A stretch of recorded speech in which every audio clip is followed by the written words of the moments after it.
It's the Church of Jesus Christ.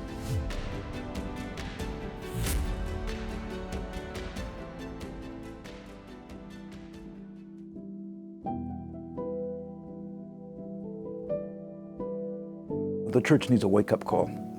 A few years before he died in 2012, noted Christian author and prison reformer Chuck Colson warned about trends he was seeing in modern Christianity. The church has been complacent. The church is kind of at comfort level in this materialistic culture, doesn't want to really rock the boat, wants to grow, wants to have lots of people. That's not the church. The church are the people of God bound together to defend God's truth. And if less people, that's okay. I like what Machen wrote a century ago. Machen said, liberal Christianity is not Christianity at all. There are two competing views, liberalism and Christianity. So I'm saying true Christians need to stand up and defend the faith. In 1923, seminary professor J. Gresham Machen wrote the seminal book Christianity and Liberalism, contrasting anti-biblical theology with the true faith. And that book is still making waves, so much so that World Magazine last year made it their 2023 Book of the Year, even though it was 100 years old. Machen was in many ways one of the just quintessential theological and biblical figures of the early 20th century. He was a member of what was considered to be the faculty of the bastion of Protestant orthodoxy in the United States, and it was Princeton Theological Seminary. And so long after Union in New York and the Harvard Divinity School and so many others had gone off into liberalism, Princeton was standing strong. And had figures, of course, like Charles Hodge and later B.B. Warfield, who was a colleague to Gresham Machen. But in the first 2 decades of the 20th century, Princeton began to refine and reformulate its curriculum.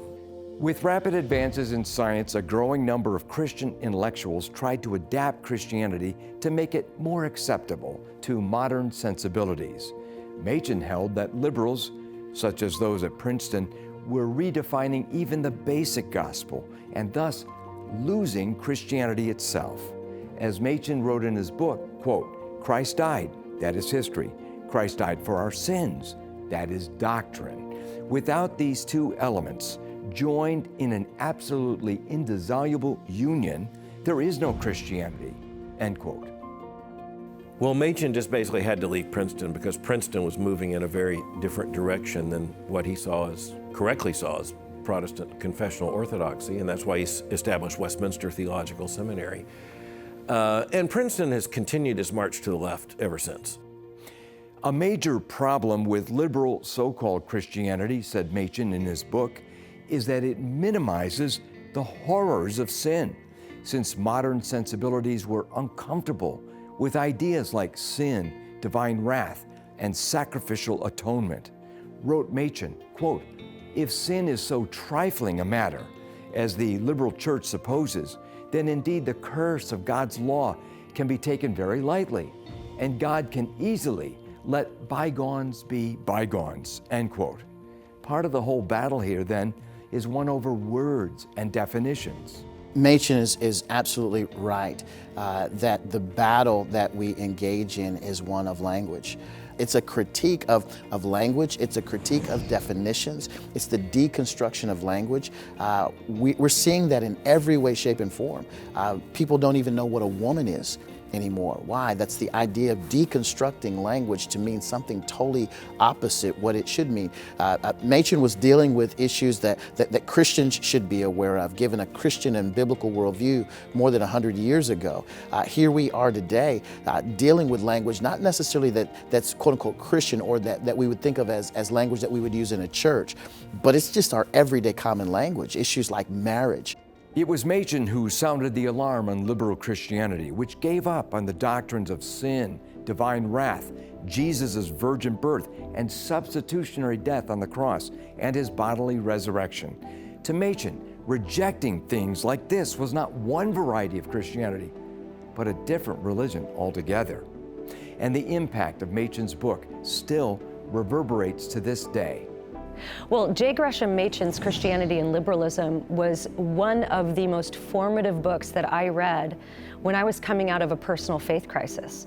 And I started to read it, and I felt like I was reading what was exactly happening to me right then and there in, 2011 or 12. It read to me like a book that could be written absolutely today. The same issues that J. Gresham Machen was dealing with the rise of theological liberalism were the same issues that I was dealing with as a stay-at-home mom in 2012 or whenever it was. And he was talking about the importance of substitutionary atonement.